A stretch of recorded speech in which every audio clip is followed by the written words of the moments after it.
Des universitaires, des hommes d'affaires ainsi que des politiques à Washington à l'écoute du président de la République Alassane Ouattara ce mercredi. L'objectif visé par le chef de l'État ivoirien est bien clair. Il s'agit pour lui de présenter la Côte d'Ivoire comme un cadre de facilitation des affaires à ses hôtes. Le président Alassane Ouattara, à cet effet, est parti de son expérience de sortie de crise à ses recettes de redressement de la Côte d'Ivoire pendant le temps de son exposé d'environ 1 heure d'horloge. Il a surtout mis l'accent sur des secteurs clés choisis pour le développement de la Côte d'Ivoire, notamment la santé, l'éducation, les infrastructures et avec comme point d'ancrage l'employabilité pour ce qui est des jeunes.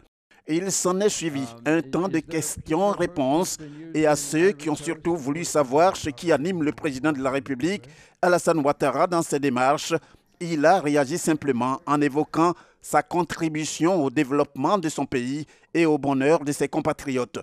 Au cours de la conférence de presse qu'il a tenue par la suite, il a indiqué l'importance du choix du MCC porté sur l'éducation et le transport au regard du don fait à la Côte d'Ivoire. Beaucoup d'entreprises qui viennent nous disent qu'elles ne trouvent pas des gens suffisamment qualifiés ou bien formés.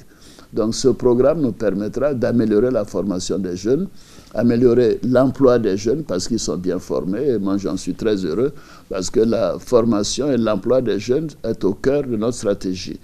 En ce qui concerne maintenant la question du transport, c'est évidemment, Abidjan est une ville de 6 millions d'habitants. Et avec ça, il y a des problèmes d'embouteillage, de difficultés de transport. Donc tout cela va contribuer à avoir un plan beaucoup plus efficient qui permettra à la ville d'Abidjan de connaître plus de fluidité dans la circulation et dans la mobilité.